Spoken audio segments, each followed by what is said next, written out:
Շնորհակալություն մեծարգո վարչապետ, հարգելի գործընկերներ, օրակարգային այս հարցով ձեր քննարկմանն է ներկայացված ռազմավարական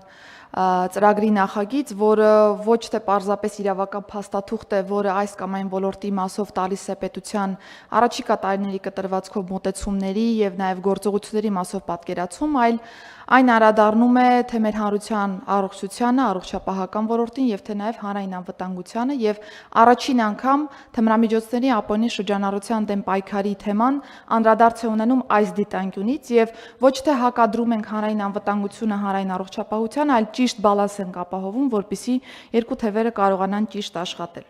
Մինչ ռազմավարության բովանդակությանը անդրադառնալը նախ ուզում եմ նշել, որ ունենք համաշխարհային նաև պատկերը թմրամիջոցների ապօրինի շրջանառության եւ ՄԱԿ-ի թմրամիջոցների եւ հանցավորության գրասենյակի 2024 թվականի աշխարհի թմրամիջոցների զեկույցի համաձայն համաշխարհային մակարդակով վերջին տասնամյակում արդեն թմրամիջոցների գործածման դեպքերը շուրջ 20%-ով աճ են ունեցել եւ հաշվի առնելով թե բնույթը թե բովանդակությունը այս խումբ իրադարձությունների պիտի փաստեմ, որ Հայաստանի Հանրապետությունը չի կարող կղզի մնալ որպես այդպիսին եւ հաշվի առնելով ապօրինի շրջանառության անդրսահմանային ազգային բնույթը, սա ներթափանցում է նաև Հայաստանի Հանրապետության տարածք։ Բայց Հայաստանի Հանրապետության դեպքում բնականաբար տարիների կտրվածքով վերլուծել ենք իրավիճակը, ունենք բավական մտահոգիչ թվեր, ունեցել ենք մտահոգիչ թվեր եւ ըստ այդմ մեր ռազմավարական մոտեցումները վերադասավորել ենք այս տեսանկյունից եւ պիտի փաստեմ, որ եթե 2018 թվականին գրանցվել էր օրինակ այս խումբ հանցանքների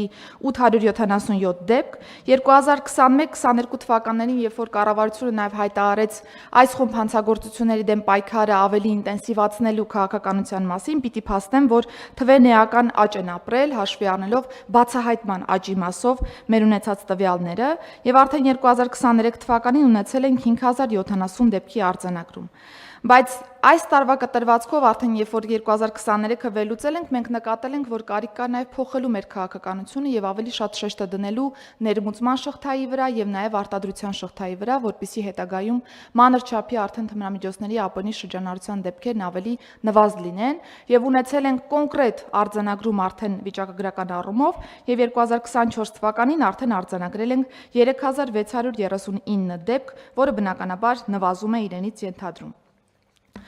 Պարոն վարչապետ, նշեմ, որ բացի հանցավորության դեպքերի նմանատիպ իրավիճակից, այս նվազումը նաև հիմք է եղել նրա, որ մանր չափի հատկապես բուսական ծագում ունեցող թմրամիջոցների դեպքերում, երբ որ մենք ունեցել ենք հանցանքի մասին հաղորդում, այստեղ հաշվի առնելով իրացման դրվագի բացակայությունը հիմնականում վարչական իրավախախտման տրամաբանության մեջ ենք հարցը դիտարկել եւ եթե վիճակագրությունը նայենք, մեր բոլոր ռազմավարական մոտեցումները վիճակագրության մեջ հենց այդ կերպ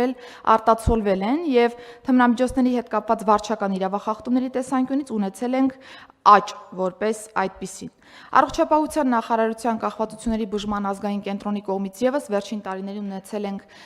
հաշվառված անձանց թվի աճ, ինչը մի կողմից դրական է, որովհետեւ ի վերջո մենք բարձրաձայնում ենք նաեւ կախվածությունների մասին անձինք անցնում են հաշվառում, իսկ մյուս կողմից նաեւ վկայում է այն մասին, որ դեռ ունենք կախվածություն ունեցող այնպիսի անձինք, որոնց հետ որ պիտի ճիշտ եւ գրագետ աշխատանք տարվի։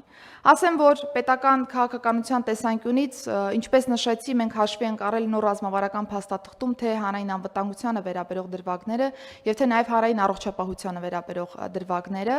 եւ ռազմավարությունը ունի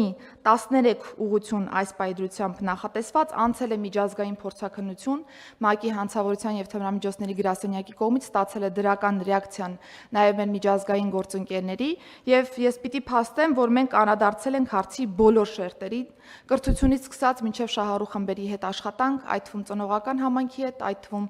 դպրոցական անձնակազմի հետ, այդ թվում բուհական անձնակազմի հետ, լրագրողական համայնքի հետ աշխատանքը եւս թիրախավորվել է, որովհետեւ կարիք կա ճիշտ նաեւ լուսաբանելու, ճիշտ արձանագրելու այս դեպքերը եւ նաեւ խուսափելու խտրական ցանկացած դրսեւորումից, որովհետեւ տարիներ շարունակ թմրամիջոց օգտագործող անձինք պիտակավորվել են, դիտարկվել են որպես առանձին հանրությունից, այնինչ մենք նրանց պիտի վերաբերենք որպես մարդկանց խումբ, որը կարիք ունի պետության օժանդակության, կարիք ունի բուժման, հաշվառման եւ հետեւողականորեն ճիշտ նաեւ process-ը կազմակերպելու։ Թիրախավորվել է նաեւ իրավապահ համակարգի, առողջապահական համակարգի մասնագիտական հզորացման բացերը եւս, որոնք կարիք ունեն լրացվելու, ինչպես նաեւ միջազգային համագործակցությունը, որովհետեւ ինչպես նշեցի, անդրազգային հանցավորության դեպքում պիտի թիրախավորվի նաեւ այս հարցերը եւս։ Ռազմավարությունը մանրակրկիտ անդրադառնում է հանրության բոլոր շերտերին, պետական կառավարման համակարգի բոլոր օղակներին, զինված ուժեր, քրեակատարողական հիմնարկներ, ձերբակալվածներին պահելու վայրեր, դպրոցներ եւ մնացյալ բոլոր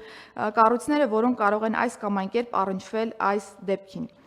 Ինչպես նշեցի, ռազմավարությունը արդեն մեր պրակտիկ մոտեցումը վերածում է ռազմավարական մակարդակի մոտեցման։ Ռազմավարությունը հստակ արձանագրում է, որ մենք թմրամիջոցների ԱՊՆ-ի շրջանառության դեմ պայքարի շրջանակներում պիտի թերախավորենք ներմուծումը եւ արտադրությունը, որը շատ ավելի ճիշտ մոտեցում կկարողանա երաշխավորել պրակտիկայում եւ ռեսուրսները ճիշտ ուղղությամբ դեպի կօգտագործենք, ինչպես նաեւ առաջարկելու ենք դասակարգել նաեւ թմրամիջոցները, սա ռազմավարական ծրագիրը նախատեսում է այն հաշվառմամբ, որ մենք պիտի նաեւ ավելի ինտենսիվ, այսպես ասեմ, մարդու առողջության վրա ազդեցություն ունեցող թմրամիջոցների տրամաբանության մեջ ավելի մեծ աշխատանք տանենք եւ այդ խումբ հատկապես թմրամիջոցները պիտի լինեն շրջանառությունից դուրս բերվող եւ նաեւ իրավապահ համակարգի աշխատանքը նաեւ գնահատող, ասեմ այս ռազմավարական մոտեցման շրջանակներում մենք 2023-ը, երբ որ համեմատում ենք 2024 թվականի հետ, արձանագրում ենք, որ 24 թվականի ընթացքում ամբողջ իրավապահ համակարգի աշխատանքի եւ համագործակցության ինտենսիվացման արդյունքում ԱՊՆ-ի շրջանառությունից դուրս ենք բերել շուրջ 426 կիլոգրամ թմրամիջոց, որը շուրջ 200 կիլոգրամով ավելին է, քան 2023 թվականը։ Եվ եթե համադրենք նաեւ 2025 թվականի առաջին մի քանի ամիսների տվյալները, ապա արդեն իսկ հասցրել ենք համատեղ ուժերով դուրս բերել 173 կիլոգրամ թմրամիջոց ընդհանուր շրջանառությունից, կրկին թիրախավորելով հատկապես ներմուծման process-ը։ Կարծում եմ այս տեմպով աշխատանքները շարունակելու պայմաններում կկարողանանք ավելի լավ արդյունքներ ունենալ, բայց բնականաբար հարցը ունի այլ շերտեր, պիտի շարունակենք մեր թիրախավորումը կրթության ոլորտի մասով, առողջապահության ոլորտի մասով, հանրային իրազեկման եւ նաեւ իրավապահ համակարգի աշխատակիցների կարողությունները եւ նաեւ հնարավորությունները հզորացնելու առումով եւ նաեւ կարեւոր եմ համարում այն հանգամանքը, որ ռազմավարությունը ի վերջո նշում է, որ թմրամիջոց օգտագործողին պետք չպիտի վերաբերենք որպես հերթական թիվ, որի հետևում կանգնած է մի թիվ, որը մեր ընդհանուր վիճակագրության մեջ արտացոլվում է, գործ ունենք մարդ անհատի հետ, որի հետ որ հետագծելիությամբ պիտի տանենք կոնկրետ աշխատանք, որպեսզի ցիկլը նորից չմտնի շրջանառության մեջ եւ կարողանանք ունենալ ի վերջո անձի բուժում, սոցիալական ինտեգրում եւ նաեւ վերադարձ դեպի հանրություն առանց որևէ պիտակավորման։ Շատ կարճ, թերևս այսքանը, պարոն վարչապետ։ Չմոռանաք հավանել տեսանյութը եւ բաժանորդագրվել Civic AM-ի YouTube-յան էջին։